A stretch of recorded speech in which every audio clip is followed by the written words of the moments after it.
Muy buenos días, tengan todos ustedes. El Instituto Mexicano de Contadores Públicos, a través de la Vicepresidencia de Relaciones y Difusión que preside el contador público certificado Mario Morales López, les damos la más cordial bienvenida a esta conferencia correspondiente al mes de abril de 2022.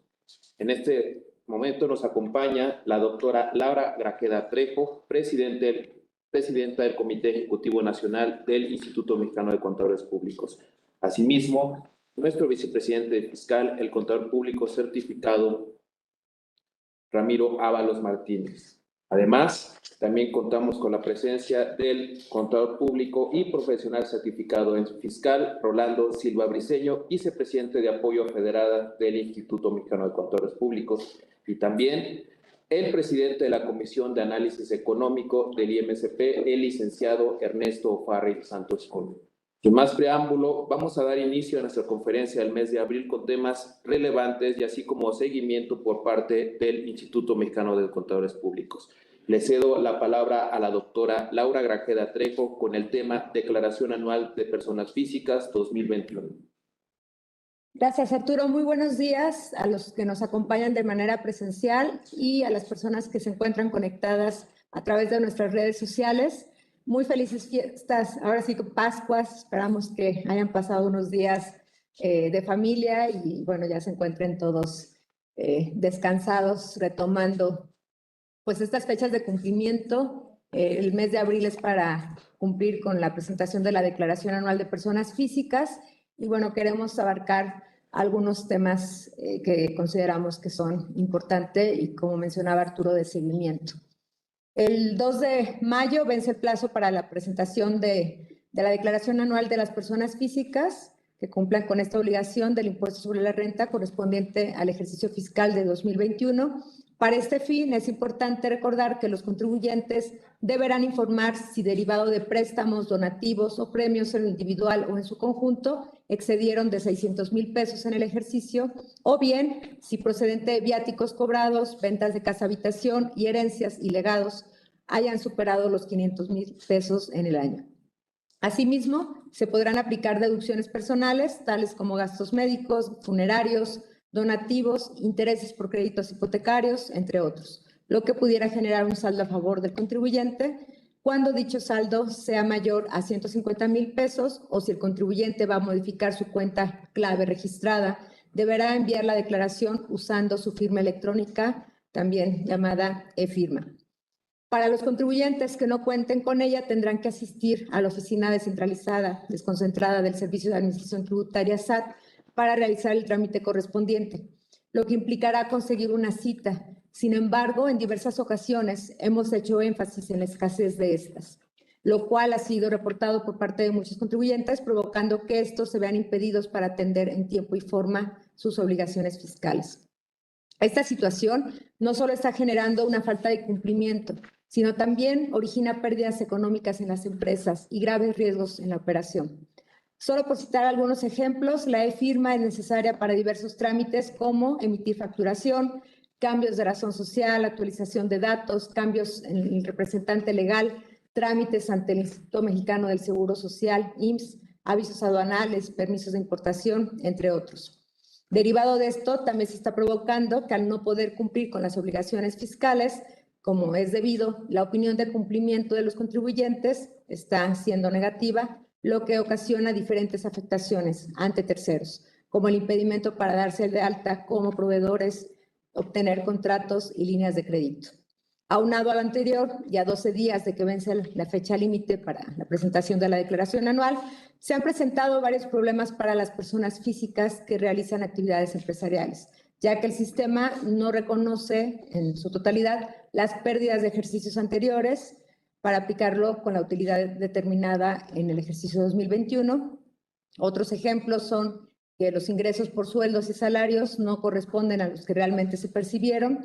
En el tema de enajenación de bienes, no permite seleccionar el año de la declaración, mientras que para algunos contribuyentes el aplicativo no precarga las deducciones personales. Hasta el momento, la autoridad no ha informado que vaya a otorgar prórroga para presentar esta obligación, por lo que es importante que los contribuyentes presentemos nuestra declaración a más tardar el 2 de mayo. Como Instituto Mexicano de Contadores Públicos, refrendamos nuestra invitación como a la ciudadanía para cumplir en tiempo y forma con esta obligación en aras de fomentar una correcta cultura fiscal, coadyuvando así con la autoridad en el mejoramiento de una relación fisco-contribuyente, en lo que privilegie el respeto a los derechos de este y el cumplimiento voluntario de sus obligaciones fiscales. No obstante, también queremos ser enfáticos al mencionar que se requiere el apoyo por parte de la autoridad, que se replantee este tema de las citas, de la emisión de citas para ampliar precisamente el número y que esto facilite a los contribuyentes el proceso para su cumplimiento adecuado de obligaciones, ya sea de forma electrónica o presencial. Si bien reconocemos que con base en el informe tributario y de gestión del cuarto trimestre de 2021 ha habido avances en este sentido, aún falta mucho por hacer. En el IMSP hemos recibido solicitudes de parte de los asociados de nuestros colegios federados, en los cuales manifiestan que por estas situaciones están imposibilitados para cumplir con sus obligaciones. Y obviamente atender a sus clientes debidamente, lo que genera un clima de incertidumbre en los contribuyentes. Esta es la tercera rueda de prensa en la que hacemos un llamado a la autoridad para que atienda las situaciones antes descritas. Enfatizamos nuestra postura de solicitar que existan las condiciones adecuadas para que se les brinde a los contribuyentes las herramientas necesarias para atender debidamente sus obligaciones fiscales. En este orden de ideas, nuevamente sumamos nuestra solicitud para que también se homologue el plazo de la obligatoriedad de la facturación 4.0 a la misma fecha del CFDI con complemento de carta aporte y que el complemento sea solo de traslado y no de legal posesión de la mercancía, ya que, como hemos mencionado en mensajes anteriores, la información que al momento se incluye contiene datos sensibles que pueden atentar contra la integridad física de los contribuyentes por el clima de inseguridad que se vive en nuestro país. Como IMSP, estamos en la mejor disposición de colaborar con el SAT sobre este y otros temas para continuar fomentando el debido cumplimiento de las obligaciones fiscales. A los contribuyentes los invitamos a que se acerquen a un contador público afiliado a los 60 colegios federados y a nuestras 47 delegaciones para garantizar que estén siendo apoyados por un profesional en constante actualización y que pueda brindarles un servicio de calidad. Muchas gracias, doctora presidenta del Comité Ejecutivo Nacional del IMSP. A continuación, le cedo la palabra a nuestro vicepresidente fiscal y contador público certificado, Ramiro Ábalos Martínez, con el tema termómetro tributario, aspectos esenciales de la temporada de obligaciones fiscales. Muchas gracias, Arturo. Nuevamente, buenos a todos. Agradezco la presencia de varios medios y los que nos están escuchando en redes sociales y en la transmisión en línea. Por supuesto que en este apartado traemos ahí cuatro temas para comentar. El primero de ellos se refiere a la declaración anual de personas físicas, en donde el plazo para presentar la declaración anual del impuesto sobre la renta del 2021 vencerá el 2 de mayo, debido a que el 30 de abril es inhábil. Al respecto, en el formato prellenado de la declaración anual de la plataforma del SAT, los contribuyentes han enfrentado algunas problemáticas para cumplir con dicha obligación. Entre ellas nos han reportado la siguiente, nos han compartido la siguiente. A. Con cierta frecuencia se ha observado que se reflejan ingresos por sueldos y salarios que realmente no se percibieron, es decir, muestra ingresos de supuestos patrones totalmente desconocidos para los contribuyentes. Y eso genera bastante inquietud para los pagadores de impuestos, ya que deben de hacer aclaraciones ante la autoridad por algunos ingresos que no están, que dicen, yo no trabajé para ese patrón. Y hemos visto diversos casos. B. En algunos casos no refleja las pérdidas de años anteriores. Esto sucedía en las declaraciones de personas morales, ahora lo estamos viendo en personas físicas. Y bueno, esto genera una complejidad porque el contribuyente debe de presentar declaraciones anuales complementarias para corregir ese tema en particular. C. En ciertos campos o conceptos que son editables, la plataforma no permite la captura de la información correspondiente. Sin embargo, si el contribuyente se sale del sistema y vuelve a entrar, entonces sí lo habilita. El que esto ocurra con frecuencia hace complicado y lento el proceso, debido a que la declaración anual debe realizarse de nuevo, perdiendo la información previamente capturada. Esto genera pérdida de tiempo de trabajo para los pagadores de impuestos, para los contadores. D. En otros casos, la plataforma no reconoce los intereses reales del crédito hipotecario del Infonavit, pese a que sí existe interés real considerando la inflación. Entonces, el contribuyente debe eliminar la información precargada y ahora sí volver a entrar al sistema para que aparezca correctamente esta información. Por lo que se refiere a personas físicas que realizaron enajenaciones de bienes en el 2021, la plataforma no permite seleccionar el año de la declaración, lo cual trae como consecuencia que no se pueda concluir el trámite. Por ello, nuevamente es necesario volver a entrar y accesar a la plataforma para capturar esta información o esperar que en esta actualización del sistema pues ya aparezcan esos datos. F. Solo se permite aplicar la participación de utilidades a los trabajadores pagada hasta el monto de la utilidad fiscal del año, sin dar lugar a una pérdida fiscal. En caso de que sea mayor la PTU pagada, de conformidad con las disposiciones fiscales vigentes, no existe algún impedimento para generar esa pérdida fiscal. De no resolverlo, es decir, de no resolver este tema, para el año siguiente el contribuyente nuevamente va a tener la problemática de que no va a poder aplicar la pérdida que no se manifestó en el año 2022. Entonces, es algo cíclico. En la norma fiscal no existe ningún impedimento para que el excedente de esa PTU pagada sobre la utilidad fiscal, pues la aplique como una pérdida fiscal. Que en el caso de actividades de arrendamiento con fideicomiso de administración de la plataforma, no reconoce ni permite registrar los ingresos obtenidos. Y bueno, estas son algunas de las problemáticas más, digamos, repetitivas, más importantes que nos han reportado nuestros asociados en este tema en particular. Y ahora me voy a abordar el tópico de las citas ante el SAT, que, como bien dice nuestra presidenta, ha generado pues, ya bastante inquietud, de verdad, e incumplimiento para diversos contribuyentes. Actualmente persiste la escasez de citas para realizar trámites presenciales ante el SAT. En consecuencia, los contribuyentes se ven impedidos para cumplir en tiempo y forma con sus obligaciones fiscales. Al respecto, proponemos las siguientes medidas. A. Extender a 2 años el periodo de renovación de la firma electrónica mediante el aplicativo SAT ID. B. Cuando los trámites presenciales no sean concluidos, se le permita al contribuyente continuarlos dentro de los 3 días siguientes hábiles, evidentemente, obviamente, sin tramitar una cita nueva, porque hemos visto en los trámites que acuden, les falta algún documento y para poder concluirlo, tienen que sacar otra cita con ese proceso lento, en donde les dan cita hasta los 2 o 3 meses después. Si ya acudió el contribuyente y ya hubo una prevalidación por parte de la autoridad y le faltó algún documento, bueno, denle la oportunidad de concluirlo dentro de los 3 días hábiles siguientes y eso, bueno, va a eficientar y a disminuir los 6 millones de trámites fiscales que el SAT ha reconocido en un informe que es público y que está desde el agosto 2021 en el sitio de internet. C. En el caso de aquellas citas que no sean atendidas por los contribuyentes, porque no asistió, porque incumplió y no se presentó, bueno, ponerles a disposición de los contribuyentes que acudan sin cita para no perderla. Vimos ahí algún comunicado que dice o habla de cancelación, bueno, o sea, contribuyentes que según esa información oficial cancelaron, denle la oportunidad de que los que sí acuden sin cita puedan concluir sus trámites, porque si están sin cita, son trámites que les apremian. D. Aumentar el número de agentes y servicios de las oficinas virtuales del SAT, denominadas Centro de Atención Remota de Servicios al Contribuyente, CAREC, que brindan servicios de atención mediante videoconferencia. Según el último informe, el cuarto informe tributario de gestión, esa oficina tiene 30 agentes y 12 servicios. El catálogo de servicios son 12, mediante los cuales atienden contribuyentes vía videoconferencia. Bueno, me parece que además de incrementar y de poner más aplicativos y tecnología, hace falta personal.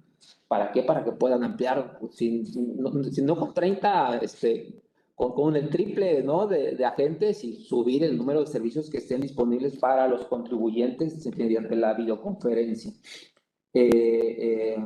Evidentemente, el tema actual es que no son suficientes para brindar y atender el número de trámites que los contribuyentes deben efectuar de forma presencial ante las oficinas del SAT.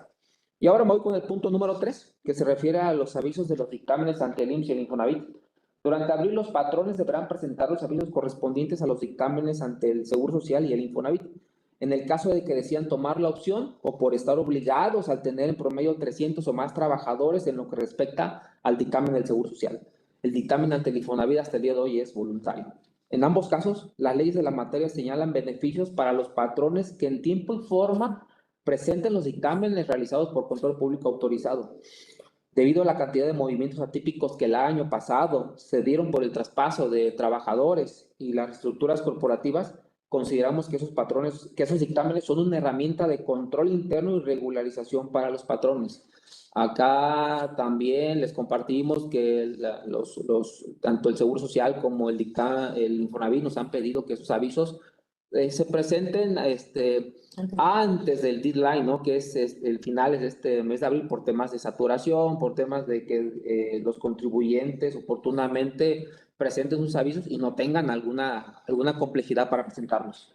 Y bueno, ya el último punto, nos referimos a este Plan Maestro 2022 de grandes contribuyentes que vemos que ha generado pues mucha inquietud en los últimos días. Nos han buscado de distintos medios sobre ese tema en particular. Y bueno, recientemente el SAT presentó el Plan Maestro 2022 de grandes contribuyentes, el cual tiene como objetivo incrementar la recaudación de los grandes contribuyentes mediante la programación de actos nuevos de fiscalización y el fortalecimiento de los que están en proceso. Ese sector de contribuyentes comprende un total de 11,028 contribuyentes y la recaudación a ese sector en los años 2020 y 2021 fue de 1,627 millones de pesos y de 1,779 millones de pesos respectivamente, lo cual representa un incremento de 151,698 millones de pesos, equivalente al 9.3%. Además, en el año 2020, el número de grandes contribuyentes que fueron fiscalizados fue de 892, y en el 2021 el número de contribuyentes fiscalizados fue de 1,248. Hay un aumento en la fiscalización a ese sector de 356 grandes contribuyentes, lo cual en porcentaje representa un 40%. Con este plan que están presentando, evidentemente la labor de la autoridad revisando a este sector seguirá siendo intensa. Les comparto otro dato. Este sector de grandes contribuyentes en promedio en el 2021, según información oficial, generó el 50% de la recaudación, 1.7 billones de pesos. Ya para finalizar, uno de los temas que preocupa a los contribuyentes es el pago de sus impuestos. Por lo tanto, consideramos que la autoridad tributaria debe incrementar las medidas aplicativas y reglas operativas, sobre todo en las citas para trámites presenciales, con la finalidad de que los contribuyentes cumplan de forma puntual y disciplinada con sus obligaciones fiscales. Estaré atento a sus comentarios y a sus preguntas sobre estos 4 temas en particular. Muchas gracias. Muchas gracias. Finalmente, antes que se me olvide, los agradecimientos, porque varios colegios participaron aportando esas problemáticas, y extiendo un agradecimiento a la Comisión Fiscal Nacional del Instituto Mexicano de Contadores Públicos, que hizo un análisis puntual, al Colegio de Contadores Públicos de la Ciudad de México, que aportó diversas problemáticas y planteamientos, al Instituto de Contadores Públicos de Nuevo León y finalmente al Colegio de Contadores Públicos de Yucatán. Gracias por su aportación. Muchas gracias, estimado Ramiro, vicepresidente fiscal del Instituto Mexicano de Contadores Públicos. Otro de los temas que toma gran relevancia es el tema de la participación de los trabajadores en las utilidades, y para tales efectos, nuestro vicepresidente de apoyo a federadas, el profesional certificado en fiscal, Rolando Silva Briceño, por favor. Muchas gracias, mi estimado Arturo. Buenos días a todos a quienes nos acompañan de forma presencial y a quienes nos escuchan a través de las redes. Parecería ya lejano el tema de la reforma en materia de subcontratación, sin embargo, creo que vamos comenzando, ¿no?, a estimar y a dimensionar los efectos. Y sin duda uno de esos efectos es la modificación que sobre el derecho constitucional de los trabajadores de ser participados en las utilidades que generan los patrones tiene que ver. Comenzaría con un comentario en este sentido, y a pesar de que somos contadores y de manera natural se nos liga con los impuestos y con el cumplimiento fiscal, separar de manera tajante la PTU del aspecto fiscal. No se causa la PTU, no es un aspecto fiscal, es un derecho laboral. En ese sentido, es un derecho laboral que tiene como intención ser un vehículo para la redistribución de la riqueza. no frontalmente ser un bono de motivación, un bono de productividad, sino distribuir la riqueza de una manera diferente. Si tenemos este enfoque, vamos a entender muchos de los motivos por los cuales se reparte de esta forma, en donde podría parecer, sobre todo para quien pone el capital, por supuesto, indiscriminada la distribución, ¿no? Con una parte tomando como base los días que se elaboraron y la otra los salarios con ciertas adecuaciones. ¿Quién tiene entonces la obligación de pagar esta PTU? Todos los patrones tendrán que estar participando a sus trabajadores. ¿Quién debería de estarle recibiendo? Todos los trabajadores deberían estar siendo participados. Hay, por supuesto, algunas excepciones que tienen claramente la intención de evitar abusos en este sentido, ¿no? Quien está hasta arriba de una tabla, pensemos jerárquica o de ingresos, pues bueno, tendría que tener alguna limitación justamente para convertir este proceso en equitativo y proporcional y cumplir el cometido, no de motivar, no de premiar, sino de redistribuir la riqueza. Tenemos actualmente un 10% y hago énfasis en que es un 10% porque es un porcentaje que se puede modificar. Está la Comisión Nacional de Participación de los Trabajadores en las Utilidades, que tiene las facultades y la obligación de hacer una verificación sobre el porcentaje indicado. Así que como hoy hablamos de un 10, podríamos estar hablando de un 5, de un 2, de un 20, si eso se hubiera considerado conveniente. Lo señalo para conectar el comentario con la modificación que la Ley Federal del Trabajo tuvo en materia de justamente de este derecho, en donde se agrega un inciso más al artículo 127 que nos da, ¿no?, las medidas, los lineamientos para el reparto, generando, a pesar de que incluso hay documentos y no oficiales y sí con el ánimo de orientar guías para la distribución de esta PTU, en donde se señala o se interpreta que no es más que una referencia y no como tal un techo, ¿no?, un límite. Parecería que es diferente, que tenemos una lectura diferente porque la ley de manera expresa señala el límite máximo que podrá percibir un trabajador por este concepto, lo que viene en consecuencia a traer en algunos casos una reducción en cuanto al ingreso. Mucho se habla y se presume, y ojalá fuera el caso, sobre el incremento de este derecho, más trabajadores recibiéndolo, más cantidades de utilidades a repartir. Esto, por supuesto, que va a suceder, pero siendo claros, es poca la relación que hay entre esta modificación a la ley del trabajo, lo que tiene que ver con la PTU y con el límite, y el incremento que se va a dar. ¿Por qué se va a repartir entonces más PTU? Bueno, porque claramente había una práctica generalizada de evitar el pago a la PTU a través de no caer en el supuesto de una manera muy sencilla, no teniendo trabajadores. No tengo trabajadores, no soy patrón, esta obligación no me aplica. Con las modificaciones que se hicieron, en donde como consecuencia de estas muchas empresas que tenían la generación de utilidades en compañías, en sociedades, en empresas sin empleados, tuvieron que absorber, tuvieron que contratar, y es ahora quien se va a ver obligado a participar a los trabajadores en este sentido. Por supuesto que son buenas noticias, pero es importante ser enfático en que el recorte, la limitación a esta PTU, no tendrá que ver con un beneficio hacia los trabajadores, sino más bien como el resultado de una negociación entre un segmento del sector particular, representación obrera y, por supuesto, representación del gobierno, donde se genera una limitación en donde sea probable tengamos que hacer adecuaciones más adelante para poder contrarrestar los efectos que esto se da. Cerraría el punto con algunas inquietudes que nos han hecho llegar para, de manera generalizada, poder dar, si no alguna recomendación, sí algunos aspectos que se deberían de estar considerando. Comenzaría con uno que, a pesar de parecer lógico, es recurrente más de lo que podríamos pensar, y es: no hay una PTU garantizada. Hay un número importante de trabajadores que están esperando el mes de mayo para recibir una PTU invariablemente. Esto no va a suceder. Para que pueda haber una PTU, tiene que haber antes un ejercicio con un resultado favorecedor, con una ganancia fiscal. No son las condiciones. Venimos yo esperaría ya de salida en un proceso de 2 ejercicios atípicos de pandemia, en donde lo complicado, más allá de generar utilidades, fue la sobrevivencia. Tendremos que ser realistas con la expectativa en ese sentido. No generemos falsas expectativas para los trabajadores con ese punto. No hay una PTU garantizada. Tiene que ver con la generación de utilidades. Muy bien, algunos aspectos que consideramos es importante señalar.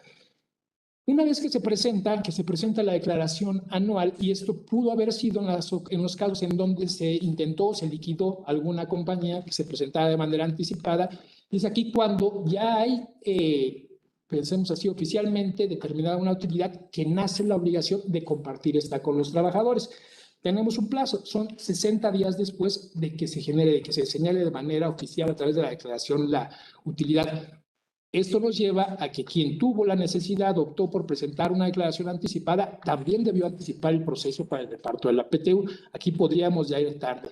Adicional a esto, una obligación con la que tenemos que cumplir como patrones es poner a disposición de los trabajadores los elementos para que ellos mismos puedan observar la razonabilidad de los datos que estamos declarando al SAT con toda claridad para que veamos, para que el trabajador pueda analizar e incluso cuestionar la razonabilidad, la materialidad podría ser de estas cifras. Y este proceso requiere de tiempo. Y tenemos también una obligación, no menos importante, de poner a disposición de los trabajadores dentro de los 10 días siguientes a la presentación de la declaración, los mismos anexos que vienen relacionados con la utilidad, cómo se generó y la información que pudiera servir para verificar estas cifras. Quien ya presentó una declaración que debimos de haber sido todas las personas morales, hagamos la cuenta y tenemos 10 días en adelante para poner esta información a disposición de los trabajadores, señalando que más allá de una recomendación, es una disposición que genera infracciones, que al generarse una infracción puede traer como consecuencia una multa. Importante también verificar que a pesar de que esto no sucedía porque tradicionalmente no se verificaba, no es el patrón quien determina el reparto de las utilidades. El patrón señala la cantidad que corresponde al porcentaje que la propia comisión marca, y es la comisión mixta que debe de conformar cada patrón con representación obrera, con representación patronal, quien determina el proyecto para la distribución. ¿A qué nos lleva esto? A que si hoy nos estamos preguntando como patrones cómo voy a hacer el reparto, muy probablemente esté omitiendo la parte más importante, que es hacerlo en conjunto. Tenemos la obligación de conformar esta comisión, y no solo de conformarla, hoy es indispensable documentarlo, el poder, en caso de una revisión, que créanme que las va a ver y que tienen el enfoque en este punto, poder acreditar ante un inspector del trabajo que se cumplió con esto. Las personas físicas, por supuesto, tienen las mismas obligaciones, ¿no? Con diferentes fechas, debido a la obligación que tienen de presentarlo en diferentes meses. Me refiero a la declaración anual. No por eso tienen obligaciones distintas.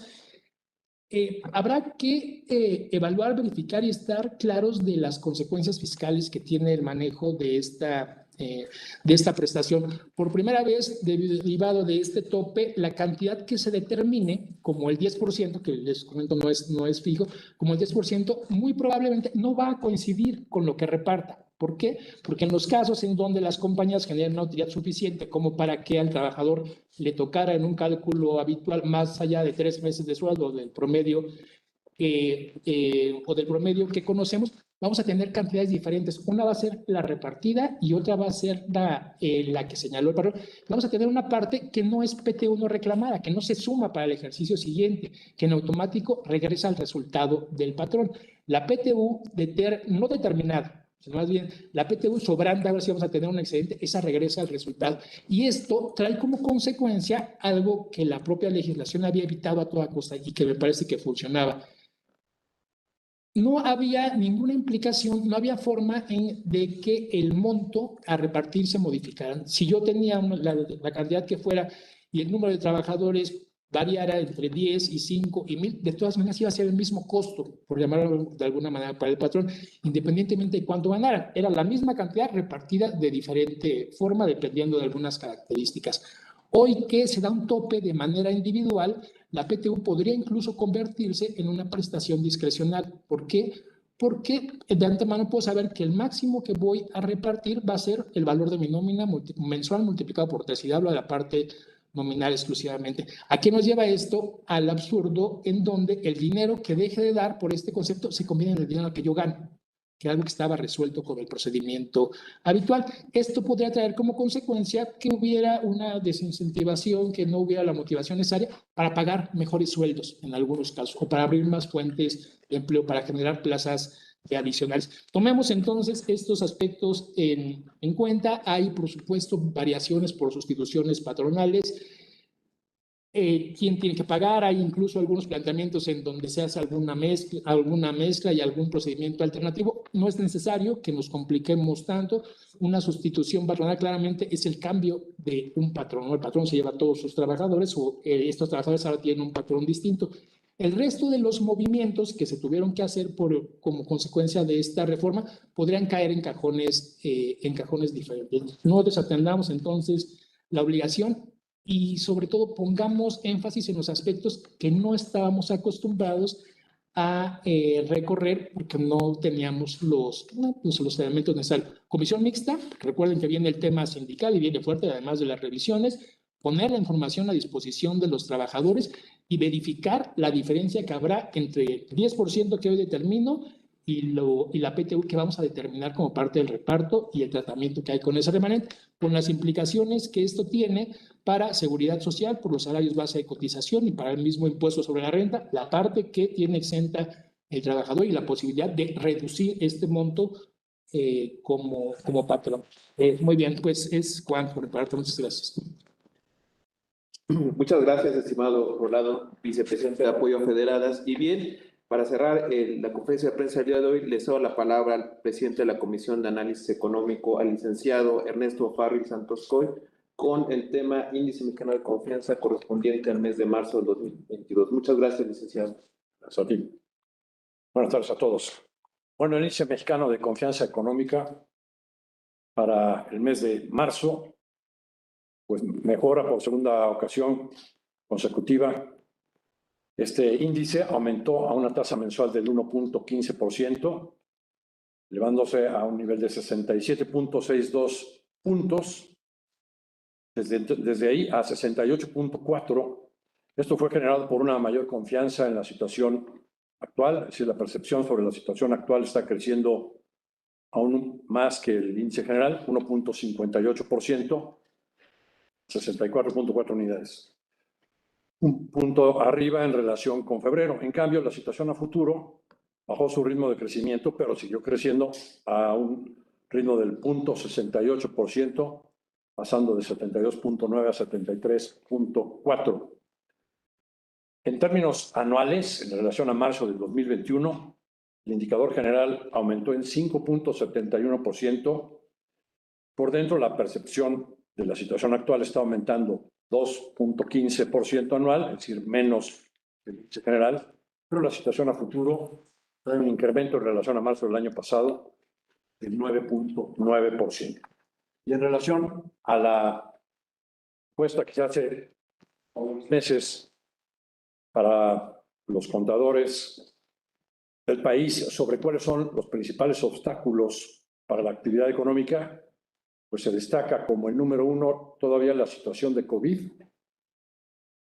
En segundo término, las condiciones de inseguridad en el país, que ha subido en los últimos meses, colocándose en los primeros lugares, ¿no? de cuáles son los principales obstáculos para la actividad económica.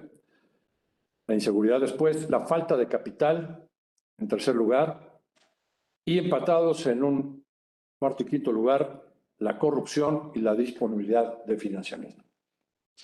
Por mi parte es esto.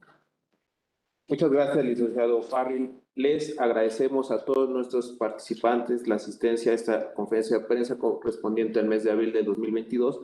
Los esperamos el próximo 18 de mayo y le cedo la palabra a la doctora Laura Grajeda Trejo, presidenta del Comité Ejecutivo Nacional del Instituto Mexicano de Contadores Públicos. Muchas gracias por acompañarnos. Nos vemos muy pronto y bueno, reciban un muy caluroso abrazo de parte de los integrantes del Comité Ejecutivo Nacional. Muy buen día a todos.